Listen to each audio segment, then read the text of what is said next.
Olá, olá. Teste, teste. Olá, pessoal. Olá, pessoal. Olá, pessoal. Olá, pessoal. Olá, olá. Bom, mais um vídeo aqui do canal. Hoje eu vou falar sobre essa impressora aqui, a Tronxy XY2 Pro. Uma marca um pouco duvidosa, mas uma impressora extremamente acessível, preço muito bom. E eu comprei essa impressora aqui na mesma época que comprei a ND3 S1 Pro, então faz bastante tempo que eu tenho ela. E eu vou dar a minha opinião sobre essa máquina aqui, se tem um custo-benefício bom, quais são os problemas, se dá para usar, se é confiável. Então vamos lá, partiu para mais um vídeo. Calma aí. Antes da gente ir pro vídeo, muito bem-vindo de volta aqui no canal. Agora a gente já nomeou esse canal de Lab 7 Doff, que vai ter um significado profundo no nosso brand aqui. Depois um dia eu vou explicar aí para vocês. Mas se você não me conhece, eu sou o Jean aqui. Nesse canal eu exponho meus projetos de IA, impressão 3D, programação. Vai ter muita coisa, muitas curiosidades de engenharia, matemática, física. Qualquer coisa aí que eu achar legal, interessante, faço um vídeo. Esse é o lugar aí para você me encontrar. Então, muito bem-vindo. Se você já me encontrou, bem-vindo de volta. Considere se inscrever, porque ajuda bastante o canal. Considere, dar seu like, comentário, se inscreva. Tudo isso ajuda muito aí no Analytics do YouTube para ter um crescimento. A gente está tentando chegar aí nos 1000 inscritos para monetizar e trazer ainda mais conteúdos interessantes para você. Então, por favor, faça isso se você puder, considere fazer isso e bora pro vídeo. Bom, um fator muito importante quando você está na impressão 3D é o preço das coisas. Então, nós meros mortais nos preocupamos muito com o preço das impressoras. Então, assim, essa impressora aqui hoje na AliExpress, ela tá a menos de R$1.000. Então assim, quando eu comprei há um ou 2 anos atrás, eu paguei R$837. E graças a Deus tinha máquinas aqui no estoque do Brasil, então eu paguei R$0 de frete. Então assim, quando você compara o preço ali da ND3 basicona lá, a mais barata que tem, que tava R$1.200, R$1.300 na época, hoje eu acho que tá uns R$1.500. Assim, você consegue comprar quase 2 impressoras por preço de uma. E então isso, claro, me atraiu muito para essa máquina, e eu falei assim, eu vou comprar, vou ver o que dá. E deu muito bom, deu muito certo, até que, assim, eu não tenho só essa máquina aqui, eu tenho 4 máquinas dessa, exatamente como essa, né? Então eu gostei muito, dá pra ver que, cara, o fio aqui tá uma desgraça. Dá pra ver que eu gostei bastante dessa máquina, e eu vou explicar, assim, mais ou menos o que você consegue perceber de diferença entre uma máquina de menos de R$1.000 e uma máquina ali com uma ND3 S1 Pro. Bom, a principal diferença que impacta muito no preço vai ser a extrusora, né? Então, por exemplo, lá na ND3 S1 Pro você tem uma extrusora.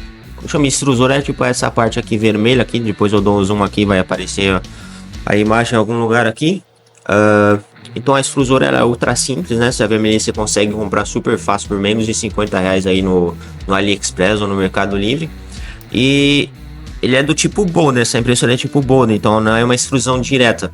Então toda a extrusora que é direta é muito mais cara que uma extrusão que seja com tipo Bonder aqui. Então isso impacta muito o preço.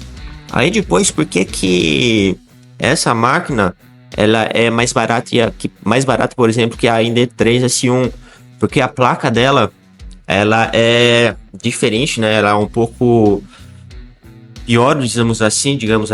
As placas ali de acrílico, elas têm um poder de customização muito maior. Então, essa impressora tem ela tem um firmware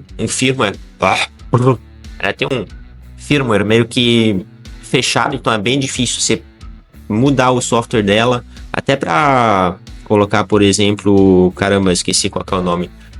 Se quiser colocar o Clipper nessa máquina, eu acho que tem uns malucos aí no YouTube que fazem isso, mas dá um trabalho muito grande. Tem algumas desvantagens dessa máquina, mas assim, o preço, assim, caramba, para mim compensou demais. Então assim, você tem um poder, assim, com 4 máquinas, essa aqui você tem um poder de impressão muito grande. Até porque quando você percebe, quando você começa a imprimir as coisas, você percebe que uma máquina, em um dia você não vai conseguir imprimir muito. Aí você multiplica isso por 4 e já começa a ficar legal, você já começa a conseguir imprimir peça para vender, tem um fluxo ali de impressão muito maior. Então, pois, deixa eu falar um pouco aqui sobre as peças dessa máquina. Então, você tem a extrusão aqui super simples, super fácil de comprar. Tem uns step motors aqui, os motores de passo bem padrãozinho assim. Então, para substituir é super fácil. Que tem aqui no eixo Z e aqui no eixo Z, né? Também que é aqui no eixo Y. Então, acho que esse é o Y aqui, esse é o X, né? Então, aqui, ó, o próprio nome já diz aqui, né? Tronco XY2 Pro. Então, era uma máquina cartesiana, né? XY. Então, aqui tem o XY aqui. Então, essa é uma impressora cartesiana, que eles chamam de cartesiana. Então, você tem aqui como é que chama? A caminha, né? O badge da sua impressora aqui, que é móvel. Então, esse se mexe aqui, depois esse se mexe aqui também, só uma direção, e você tem o eixo Z. Legalzinho. Cara, eu já mexi bastante com um amigo meu tem a impressora ID3, sabe? Basicona, super, super barata, mais barata que tem. E eu senti que a qualidade dessa impressora é muito melhor do que a qualidade da impressora da ND3, mais barata, né? A versão mais barata. Porque assim, você sente que isso aqui tá bem fixado, não tem nenhuma folga. Assim, quando a impressora chega, eu basicamente tive que desmontar a impressora e montar tudo de novo, para ficar 100%. Então, apertar os parafusos, centrar tudo, ver todas as possibilidades de melhoramento assim imediato você consegue ter só com a desmontagem e a montagem da máquina de novo, até para acertar, por exemplo, o eixo Z, umas pecinhas assim aqui. Então nada muito complicado, né? Tipo, desmontar, montar tudo de novo é bem simples, você só precisa de sei lá, 3 horas você já faz isso, tipo, minuciosamente. Aí depois é só colocar realmente. É porque assim, você quer colocar a tensão certa nas correias, você quer deixar tudo realmente bem, sem folgas nenhumas em nenhum lugar. E também você quer colocar um pouco de. Eu gosto de colocar um pouco de vaselina aqui nas roldanas aqui, no eixo Z, assim, pra deixar bem legalzinho, bem fácil de imprimir depois. Então, assim, basicamente isso. Tem um sensor aqui, essa impressora tem um sensor que eles chamam de sensor aí de detecção de filamento. E teoricamente deveria funcionar, mas não sei, em algum momento aí da minha jornada aí de impressão 3D eu desabilitei todos essa impressora porque não gostei, assim, eu gosto de às vezes trocar o filamento no meio da impressão e quando você fazia isso ele dava pau, porque tipo, quando você começa de novo dá um problema. Então, uma desvantagem dessa impressora, por exemplo, é difícil você fazer impressão com várias cores pelos parâmetros aí padrão, né? Se você deixar ativado o sensor de filamento. E até que você, assim, se você desativar e colocar ali no software lá para parar e depois tentar voltar a sua impressão, não dá certo, dá pau, assim, é muito ruim você fazer isso. Então, quando eu coloco cor, eu basicamente fico olhando ali a impressão, tiro e coloco rapidão os filamentos diferentes, né? Porque senão ele basicamente trava. E a função dele também de voltar a funcionar quando acaba a luz, né? Quando dá corte de luz, teoricamente ele quer voltar. Não, ele não volta. Ele não volta, fica travado, ele basicamente trava. Então tem algumas coisinhas que você percebe, beleza, você percebe de onde está surgindo ali o preço mais acessível. Mas assim, quando você entende quais são as limitações dessa máquina, eu uso assim ela assim, mas assim com muita confiabilidade. Eu usei ela, eu acho que imprimi uma máquina aí por mais de 40 horas seguidas, 48 horas seguidas e, cara, é sensacional, não deu nenhum problema. A manutenção dela é extremamente barata, mesmo porque todas as peças aqui são muito baratas. Então, é muito fácil de manter essa máquina aqui. E uma vez eu comprei uma máquina dessa aqui, eu tenho 4, né? Então, uma veio aqui com defeito. Então, por exemplo, dava um problema assim, eu não conseguia imprimir certo. Aí eu falei assim, tá dando problema na placa, com certeza é o problema da placa. Então eu tirei a placa, fui vendo algumas coisinhas ali que eu consegui encontrar no canal aí no YouTube. Tem um cara, eu vou colocar um link ali do canal de um cara que tem uma Tronx XY2 Pro e faz um monte de customização nela. Então eu tava seguindo os vídeos dele e para ver realmente qual era o problema, eu descobri que o problema é lá da placa. Aí eu escrevi lá pro vendedor lá no AliExpress e ele gentilmente enviou uma placa, entendeu? Então, 100% de problemas, 100% de medo de comprar essa máquina. Infelizmente não tem mais no estoque no Brasil, né? Fiquei bem bem decepcionado, porque senão eu acho que eu até compraria mais, sim. Acho que eu até compraria mais uma ou duas. Porque, cara, é um poder de impressão muito bom, um preço muito acessível. Porque se você compara aí um ND3 S1 2.700, né? ND3 S1 Pro 2.700, já é uma graninha, sabe? E se quiser até um Bambu Lab, quiser 4, 5 mil reais, se quiser colocar com aquele módulo de diversas cores. Então, assim, principalmente quando você está começando a impressão 3D, você quer minimizar todos os custos, né? Você não tem clientes ainda, assim, se você quiser ganhar dinheiro com isso, você não tem clientes, não tem site, você não tem nada. Então, você quer minimizar tudo até você chegar no ponto de saber mais ou menos como ganhar dinheiro com isso. Então, é basicamente isso. Agora eu vou mudar um pouquinho, tipo, a câmera, eu vou dar uma zoomada aí na impressão, fazer um ciclo de impressão e mostrar umas peças que eu imprimi com ela para mostrar qual é a qualidade e qual é o rolê aí com essa máquina aí. Aqui esse é o painel aqui da impressora, então você tem sistema, você consegue setar alguns parâmetros de como é que a impressora funciona, mais alto nível. Aqui você tem os seus utensílios, né? Então, tipo, tudo que você realmente usa no dia a dia. Depois eu volto aqui. Esse é quando você imprime. Então, você chega aqui, imprime, aplica aqui no botãozinho, aí ele já vai imprimir. Bom, vamos aqui nos utensílios. Então, a primeira coisa que você tem que fazer quando você liga a máquina, você vai ter que setar o offset dele. Então, outra vantagem aqui dessa máquina, tem um touchscreen. Cara, o touchscreen dá de 10 a 0 ali no botãozinho da ND3 barato, que eu acho simplesmente horrível. Então, eu gosto pra caramba desse touchscreen. Aí depois o que você usa bastante também é a função de aquecimento, então ele vai até 200 e... eu acho que ele vai até 300 graus aqui, e aqui ele vai até 110 graus, que é realmente muito bom. Aí depois você tem tipo filamento para voltar para trás. Esse aqui você tem o sensor de nível. A gente tava falando aqui do nivelamento, né? Então, por exemplo, o nivelamento ele tem a opção de automático, manual.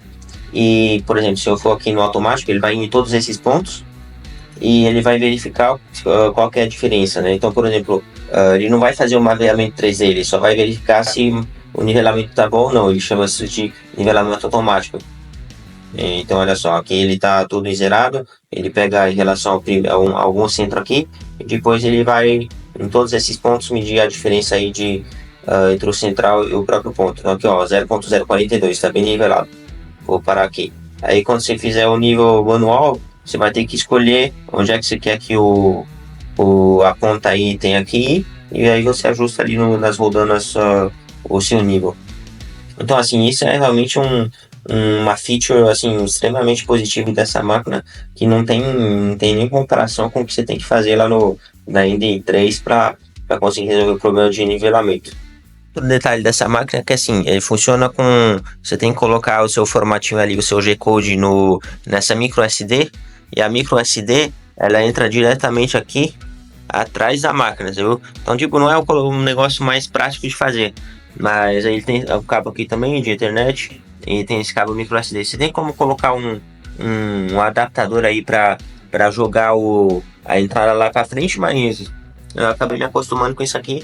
Eu não vejo muito problema nisso aí não. Bom, então a gente colocou a microcarta micro SD ali. O nosso filamento já está aqui nesse suporte adicional que eu construí. Então tem 3 suportes, funciona bem pra caramba. Já está tudo carregado, então agora é só vir para aqui. Então é só vir aqui no print. Ó, apareceu a nossa impressão aqui e bota play. Então aqui você tem, ao longo da impressão, você tem alguns parâmetros que você pode modificar, como velocidade, temperatura, níveis aí de ventiladores. E aqui você pode parar, interromper e parar. Tipo, o parar foi o que eu falei, não funciona. Se você parar, ele vai travar. Então aqui você tem ó, a temperatura 201 e 202. Aí você pode abaixar se quiser ó, ao longo da impressão. Ele já percebeu que a impressão está começando. Ele vai começar. Não, começou a impressão ali. Tudo certinho. Eu coloquei a 65 graus, 200 graus no PLA. Tá meio frio, então eu posso aumentar um pouquinho para 68, talvez. Não tem problema. Ó, funcionando, o nivelamento tá muito bom. Porque com essa placa de vidro, eu gosto pra caramba de imprimir em vidro, somente PLA e ABS. A tinta também funciona muito bem, é muito barato, depois é só lavar com sabão e água que você consegue imprimir muito bem das próximas vezes. Essa máquina aqui, ela vem com tipo um plástico assim, um plástico bem maleável, que você coloca aqui, que ele meio que gruda aqui na caminha da impressão, na caminha da impressora. Mas assim, é bem ruim mesmo. Então, por exemplo, a única coisa que eu fiz de modificação mais brutal nessa máquina foi eu troquei aquela caminha de plástico preta, maleável, por uma superfície de vidro, né? Por um vidro aqui. Eu fui na vidraria, pedi o tamanho correto, né? Nessa máquina aqui, ela tem um volume de impressão de 25,5 por 25,5 por 26,5, 24,5 ou 26,5. Depois eu coloco aqui a volume de impressão certinho. E é super barato também, paguei, sei lá, R$15, eu acho, esse vidro aqui de 1 milímetro. E funcionou. Outra coisa aqui que eu acho que é uma grande vantagem em relação ao ND3 versão mais barata é o sensor. Então, por exemplo, ele tem um sensor de nivelamento da cama de impressão. Então, isso ajuda demais, assim, é incrível, funciona muito bem. A única coisa que tem que tomar cuidado é que o sensor ele funciona só com superfícies metálicas. Então, dá para perceber aqui, por exemplo, eu acabei de colocar depois que eu comprei, eu coloquei essas fitas de alumínio para conseguir ter uma detecção bem correta do limite dessa superfície. Aí ele funciona corretamente, senão ele só vai pegar o metal que está aqui embaixo da cama e não fica legal, tem risco de atravessar a cama. Então, essa é basicamente a modificação mais agressiva que eu fiz na máquina.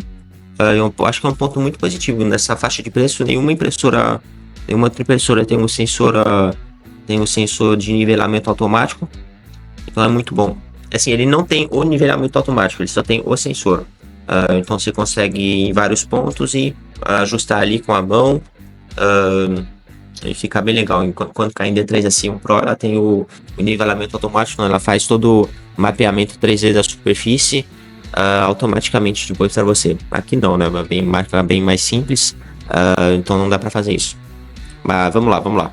Ficou muito bom, a impressora tá impressorando. Então, como eu falei, eu gosto bastante de imprimir em vidro. Se você tem algum problema aí, criar uma solução para você conseguir trocar sua superfície de impressão por algo bem barato, confiável, eu recomendaria realmente o vidro. Mas assim, esse é só um parêntese. Então, na nossa impressora ali está impressorando. E agora eu vou mostrar para vocês um exemplo de peças que eu imprimi com a Tronc XY2 Pro. Eu vou dar um zoom aí. Então, por exemplo, aqui a gente tem um Einstein. Eu coloquei algumas coisas assim não muito boas na definição dessa impressão. Então assim, ó, tá vendo? A minha altura de impressão tá bem grande, tá 0,3 milímetros. Então tá realmente muito grande. Eu usei um filamento ali do Silk, ali da Volt 3D. Então tá bem bonito, ó, tá bem refletivo, bem refletivo, então tá bem legal. Então assim, esse é oco. Eu imprimi bem rapidão, porque eu tava com uma impressora, uma altura de impressão bem grande, eu não precisava de muita qualidade, tá vendo? Mesmo assim ficou bem legal. Aí depois eu tenho um Donald Trump, que aí eu imprimi com um pouquinho mais de cuidado, né? Assim, dessa forma. E olha, ficou bem legal, hein? Ficou bem, tem os detalhes bem interessantes. Aqui eu coloquei com uma altura de impressão, acho que bem pequena, de 0,15 milímetros. Ó, ficou bem interessante. Assim, ó, isso é para ver a qualidade dessa impressora. Ela não deixa nada a desejar para impressoras muito mais caras. Se você não tiver trabalhando com decorações ou, por exemplo, tem gente que trabalha com aquelas miniaturas, né? Você precisa realmente de uma qualidade 100% realmente super boa, sem zeros detalhes. Assim, essa não é uma impressora para você. Mas se você se satisfizer com uma qualidade boa, muito boa, com alguns problemas talvez de vez em quando, os malinhas ali que acontecem, algumas aleatoriedades na impressão, e raramente acontece quando você seta bem a sua máquina, essa impressora é para você. Então, você já sabe que eu gosto pra caramba dessa máquina, muito barata. Eu realmente queria que mandassem mais máquinas aqui pro Brasil, né? Porque daria para comprar na AliExpress muito barato. Mas é isso aí, né? Tamo aí. Espero que vocês tenham gostado do vídeo. Considere se inscrever, dar seu like, deixa um comentário. Provavelmente verdade, o nivelamento automático. Ele existe, o nivelamento automático. Ele existe, mas não existe, entendeu? Então, tipo assim, existe um nivelamento automático, então você sabe exatamente qual que vai ser o seu nivelamento em toda a superfície, mas ele não vai construir a superfície 3D e deixar isso registrado ali para usar depois e melhorar a própria impressão. É só para saber o valor aí de altura de todos os pontos em cima da superfície de impressão. Então, eu esqueci de falar isso aí também. Então, tipo, essa é uma grande vantagem dessa impressora. Tem um touchscreen que nenhuma competidora tem, né, nesse preço. Tem um nivelamento automático ali, né? Tem um nivelamento automático, um sensor que funciona muito bem. Não é um sensor de toque, é um sensor refletivo, né? Então, ele pega ali a distância por laser através de reflexão de superfícies metálicas. Eu recomendaria muito, é bem barato também se quiser trocar. Eu consegui encontrar os outros, uns sensores idênticos a esse no AliExpress. Então é um ponto muito positivo da máquina. Manutenção super ultra barata, funciona confiável. Ponto negativo seria o filamento de sensor e as customizações que você não consegue fazer. Então, tipo, trocar o firmware da placa, se trocar a placa, dá bastante trabalho. Separar a impressão, voltar também não funciona. Quando você tem um corte de luz também, quer voltar, não funciona muito bem. Mas assim, essas são coisas que não me incomodam nem um pouco nessa máquina, porque eu nunca precisei desses recursos. Imprimir em cor, se quiser parar a máquina você não consegue, então imprimir em cor automaticamente sem supervisão constante você não consegue. Mas assim, eu nunca faço isso. Quando eu quero trocar de cor eu fico olhando ali mais ou menos quando é que eu tenho que trocar, tipo, eu troco rapidão ali o filamento. Então, basicamente, essa é a minha opinião sobre a máquina. Eu recomendo muito. E até logo, até o próximo vídeo. E considere deixar seu like, se inscreva, comente e fica atento aí que logo vem mais um review da minha outra máquina, a Tronx X5A ou XS5, eu nunca sei, que é aquela máquina grandona Core XY com volume de impressão de 30 por 30 por 40. Eu vou fazer um review dessa aí logo e depois vai ser realmente vídeos mais, finalmente vamos sair dos reviews e indo para vídeos bem mais interessantes. Mas vamos lá, bora lá, até mais.